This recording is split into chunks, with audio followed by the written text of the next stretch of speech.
Buenas noches, en esta oportunidad vamos a hacer el debate de procedimiento calificativo de despido, estando presente Beatriz Jiménez, Claudia Gudiño, Edgar Gil, Máximo Pérez, Manuel Arabia, Génesis Arbelo y María Ángel Chacón.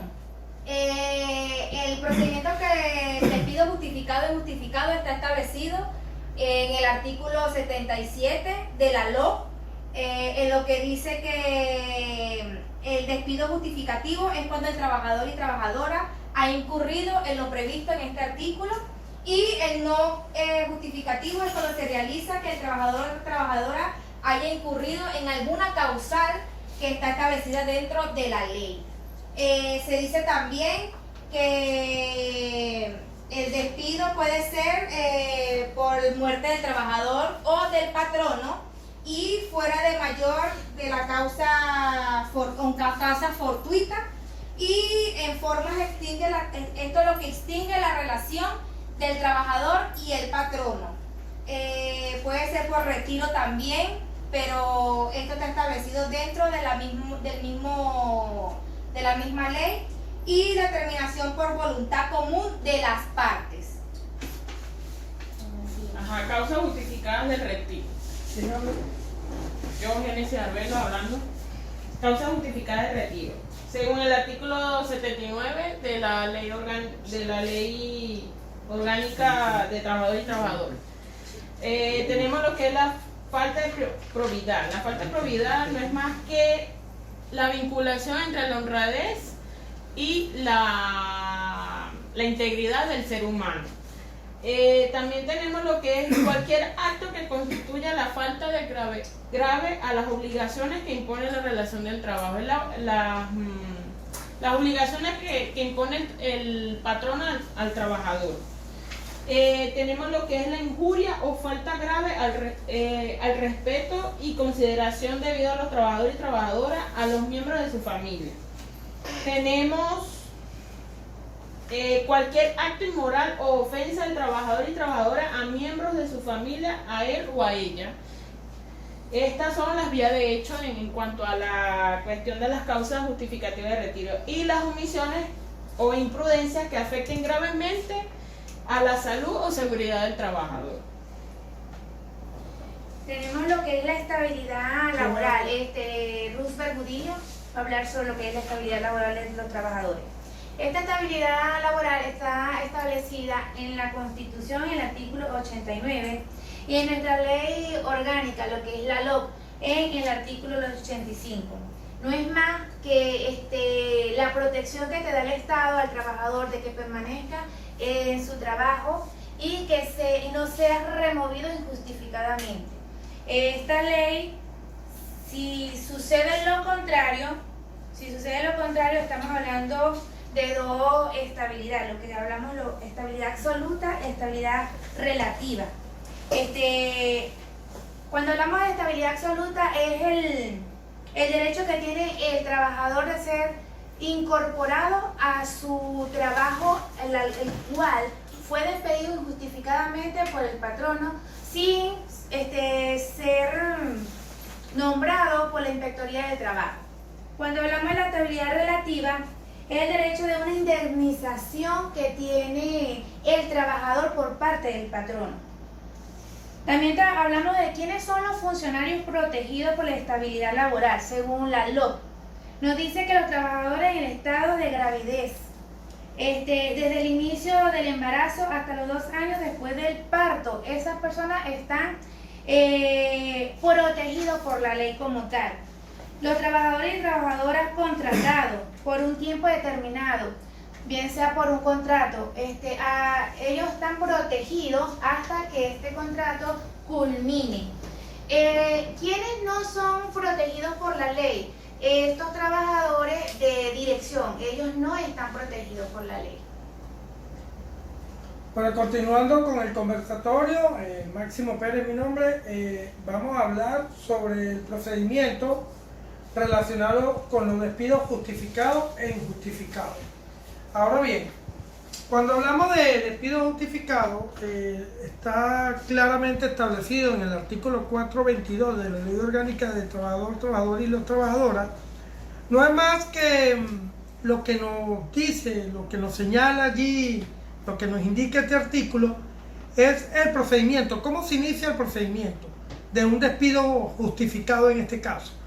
El procedimiento se inicia una vez que un trabajador ha incurrido en cualquiera de los supuestos de las infracciones señaladas por mis compañeros, claramente establecidas en la Ley Orgánica del Trabajo, como por ejemplo la falta de probidad, otra, la inasistencia injustificada, es decir, todas los supuestos planteados allí. Esta comienza cuando el empleador se dirige hasta la Inspectoría del Trabajo y solicita ante el inspector o inspectora del trabajo la calificación del despido del trabajador por incurrir o por infringir lo establecido en la Ley Orgánica del Trabajo. Ahora bien, una vez que el trabajador ha incurrido en el hecho, el empleador tiene un lapso de 30 días para acudir hasta la Inspectoría del Trabajo a fin de que se le dé la calificación de despido. Estos 30 días el trabajador se va a dirigir y va a presentar un escrito. En este escrito va a identificar todos los supuestos de hecho, los fundamentos de derecho y las razones de hecho, así como identificarse a él personalmente, el cargo que ocupa dentro de la empresa, el domicilio donde él reside, el domicilio del trabajador, el nombre del trabajador, los documentos, la cédula de identidad, el cargo que ocupa el trabajador en esa empresa, así como la infracción que pudo haber incurrido el trabajador. Es importante establecer también que la ley establece unas excepciones para no hacer este tipo de solicitud. Y esa excepción es aquella cuando el trabajador ha incurrido en violencia que ponga en vida la integridad tanto del empleador como de sus compañeros, los demás trabajadores. Para allí la ley le otorga un lapso de 48 horas para separarlo del cargo mientras solicita la calificación de despido. Es importante, esto es como medida de protección, es importante entender que durante ese lapso de 48 horas la persona va a seguir disfrutando de su salario, ¿verdad? Y una vez que haga la calificación de despido de la inspectoría, pues la persona será despedida del trabajo como tal. Ahora bien, la inspectoría, una vez que recibe la solicitud por parte del empleador, tendrá un lapso a más tardar 3 días hábiles para admitirla y notificar a la contraparte, al trabajador como tal.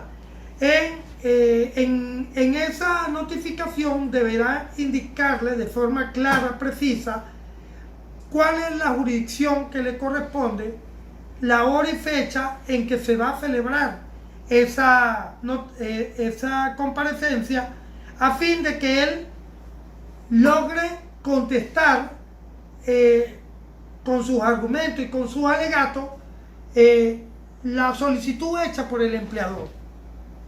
Una vez que éste acude, es importante que también allí tiene que estar presente el empleador, porque en caso que el empleador no acuda, se pudiera o se genera lo que es el desistimiento del empleador. La inspectoría debe exhortar a la conciliación a las partes, ¿verdad? La conciliación es una forma de resolver el conflicto, la controversia, de forma amistosa, a fin de evitarse el procedimiento administrativo correspondiente. En este caso, en caso de no haber conciliación, se abre la articulación probatoria que le va a hablar mi compañera Mariana. Bueno, continuando con lo que Máximo termina de explicar, mi nombre es Gargil. Sí, sí es cierta. Se inicia con toda una serie de requisitos establecidos en el 422 de la Ley Orgánica de Trabajo, Trabajadores y Trabajadores, donde el patrono para ese efecto tiene que cumplir al momento de presentar el escrito ante la Inspectoría de Trabajo. Es muy cierto que una vez de haber hecho la identificación de cada una de las partes allí, también tiene que ver algo muy esencial, que ese choque que va a existir entre el hecho y el derecho, para que es lo que va más a analizar el inspector de trabajo para asumir lo que es o admitir esa, digámoslo así, como esa demanda. Una vez admitida la demanda, así me lo explico muy bien, dentro de un lapso de 3 días se le va a notificar al trabajador para que se presente una fecha determinada, y tiene que ver una manera de conciliación. Todo se inicia con una conciliación, y el momento de que el patrono no se llegue a presentar, se le da por confeso o que está desestimando el escrito o la demanda que introdujo. Si en un dado caso no se llega a lo que es la conciliación, porque el primer trabajo del inspector de trabajo es realizar la conciliación, donde el patrono y el trabajador quede conforme de acuerdo al escrito presentado. Si alguna de las partes no están de acuerdo, se inicia lo que es el acto probatorio. El principal requisito del trabajador es exhortarlo ¿a qué? A la conciliación, para que entre ellos haya ese vaivén, esa comunicación de ambos, porque de repente el trabajador, el patrono está haciendo un despido, y de repente el trabajador tiene su causa, su defensa, y se puede conciliar allí a que no exista ese despido. María Ángel le habla de lo que son los lapsos probatorios. De no lograrse la conciliación entre las partes, se abrirá un lapso probatorio de 8 días hábiles, los cuales 3 días son para la promoción de pruebas y 5 días para la evacuación de pruebas. Las pruebas se limitarán a las que expresamente nos dicta la ley. En caso de que el trabajador o la trabajadora no compareciera, o sea, no promoviera pruebas, se determinará de que ha rechazado lo que ha expuesto o lo que ha expresado en los escritos. Después del lapso probatorio se darán 2 días hábiles para lo que es la conclusión de las partes. Después de lo dicho en el numeral anterior, que es el número 3, 4 y 5, se dictará el inspector del trabajo dictará una decisión en un máximo de 10 días hábiles. Aquí en una última parte este numeral nos dice que esta decisión no se oirá apelación, quedando salvo el derecho de las partes a interponer recurso contencioso administrativo a labor ante el Tribunal de Labor de competentes. Lo dijo con mi compañero. El artículo 422. 422. Sí, el 422. De la última numeral quinto. Con la resolución. Ok, numeral 2, ¿verdad? Con la resolución. Sí, buenas noches, mi nombre es Manuel Arabia, y para terminar de complementar todos los conocimientos aportados por mis compañeros en este momento sobre el procedimiento de calificación de despido en nuestra materia procesal laboral, y culminar al respecto de todas las anteriores ponencias, debemos primero tener en cuenta qué es el despido, para hablar también, como tocaron los muchachos, del procedimiento sobre el despido. El despido no es más que la manifestación de voluntad de parte del patrono de poner fin o terminación a la relación laboral entre ambas partes, entre el patrono y el trabajador. Ahora bien, para que se den ese tipo o esa circunstancia, que es digamos, que tiene que ocurrir una circunstancia de verdad sobrevenida o justificada. Ya tenemos dos, que son la justificada y la injustificada. Por supuesto que la justificada son todas aquellas causales o aquella causal que está prevista en la ley. ¿En cuál ley? En la ley orgánica del trabajador, trabajadora y las trabajadoras. Del trabajo, el trabajador y las trabajadoras. Muy bien, esa está establecida originalmente, ese tipo de causales, en el artículo 79 ¿Qué son las causas justificadas de despido? Ya sabemos que el acto de calificación de despido se da primeramente entre el patrono ante la Inspectoría del Trabajo. Una solicitud meramente formal que se introduce ante la debida autoridad competente en el caso de que ese tipo de despidos, óigase bien, sea por causa justificada. Por supuesto que las injustificadas son las que no están previstas en la ley. Esas son las causas injustificadas por las cuales el trabajador no debería de ser despedido. ¿Por qué? Porque no está cumpliendo con una causal que está prevista en la ley, en la normativa legal vigente. Ahora bien, como parte del cierre de toda nuestra intervención, de la intervención de los muchachos que explicaron clara y detalladamente y ampliamente, ¿cuáles son los lapsos para interponer esas medidas? También tenemos que reconocer y tener en cuenta, en primer lugar, que la ley orgánica, que esta ley especial, favorece única y exclusivamente al trabajador y a la trabajadora. Y que por tratarse de favorecerla, si bien es cierto, por una parte, no menos cierto es que también ese trabajador o esa trabajadora puede incurrir en una falta, ¿verdad?, que esté injustificada y que no esté prevista en la ley, o que esté justificada pero que esté prevista en la ley igualmente.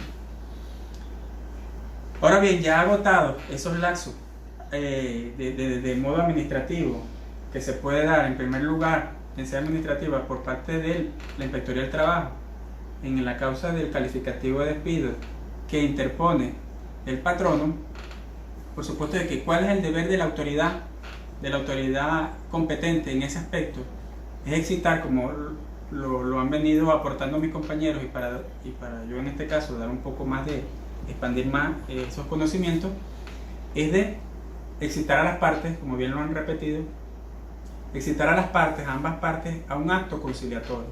¿Por qué se da ese acto conciliatorio? Porque el órgano competente, el órgano rector del trabajo, tiene que lograr hasta la última instancia para que esos derechos, tanto del trabajador como del patrono, no se vean vulnerados. Pero en este caso, como esta ley se trata es de garantizarle esos derechos al trabajador, es acotar en la última instancia para que ese trabajador pueda gozar del beneficio que le otorga la ley, o de reconocerle el derecho e intereses que la ley le reconoce a ese trabajador. ¿Ok? Una de las principales causas por las cuales no se tiene que dar un despido o se da un despido justificado es cuando ese trabajador o esa trabajadora goza de un fuero. Hay varios tipos de fueros. Uno de ellos podría citar dos. Podría ser el fuero sindical, o el fuero maternal en el caso de las mujeres, o el fuero paternal en el caso de los hombres. Bien lo establece la ley cuánto es el lapso establecido para dicho fuero, y por supuesto cuando también en causa justificada el trabajador está contratado a tiempo indeterminado. Cuando está contratado a tiempo indeterminado es porque ese trabajador ha mantenido una relación laboral por más de un mes. Ahí es donde se empieza a computar al día siguiente, al cumplirse, por supuesto, ese mes por el cual ese trabajador o esa trabajadora ha sido contratado, bien sea en la administración pública o en la privada.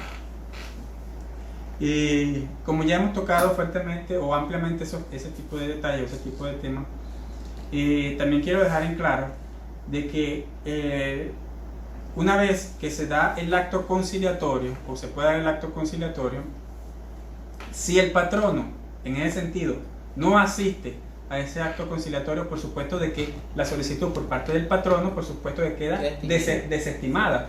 Desestimada, ¿por qué? Porque no hay ningún tipo de interés en cuanto al patrono de mantener ese tipo de relación, o simplemente pues no quiere asistir a dicho acto, ¿no? Y por supuesto de que si en caso contrario de darse el acto conciliatorio pero no llegan a ningún acuerdo reparador, por supuesto de que el órgano rector tiene que acordar, ¿verdad?, una articulación probatoria de 8 días como bien lo han explicado mis compañeros, ¿verdad? ¿Para qué? Para que ambas partes puedan demostrar esas causales, ¿verdad? Bien sea justificadas o injustificadas, por las cuales se dieron la terminación laboral entre ambas partes, ¿no? Una vez agotado ese procedimiento, por supuesto, de que ese órgano rector debe de tener una decisión favorable. Y esa decisión favorable no es más que, como ya lo he venido diciendo anteriormente, es velar por los derechos e intereses del trabajador. Muy bien, en caso de que la decisión sea favorable, por supuesto de que el inspector, en caso de darse las conclusiones del caso, por supuesto de que el inspector, el órgano rector competente para ese tipo de casos, debe ordenar inmediatamente al patrono el reenganche de ese trabajador, y por supuesto no nada más ordenar el reenganche, sino que haga el pago de salarios caídos desde el momento de la terminación de la relación laboral hasta el completo reenganche de ese trabajador, ¿no? Dentro de nuevamente de sus funciones de relación laboral. Eso es tocando el tema por parte en sede administrativa, y pues por supuesto de que lo que se tiene para concluir esta intervención y esta tertulia de parte de mis compañeros es lograr aclarar un poco algunas dudas y por supuesto de expandir más nuestros conocimientos y darle a entender a todos nuestros compañeros, profesores y todos los que tocamos estos temas o tenemos que ver en esta materia, es de que nosotros apostamos por un bien colectivo. Nuestra carta política vigente y sus leyes especiales, su legislación se inclina a la debida protección de los derechos e intereses de todos como un colectivo, ¿verdad? Pero garantizando, eso sí, el debido tratamiento y el sano proceso por las cuales se dan las relaciones entre el patrono y el trabajador. Y para concluir, pues, no sin antes, pues, dar las gracias por parte de mis compañeros por todo este año de enseñanza, de aprendizaje, y pues, no sin antes reiterarle las gracias, el agradecimiento y la conformidad con todos los objetivos propuestos. Muchas gracias.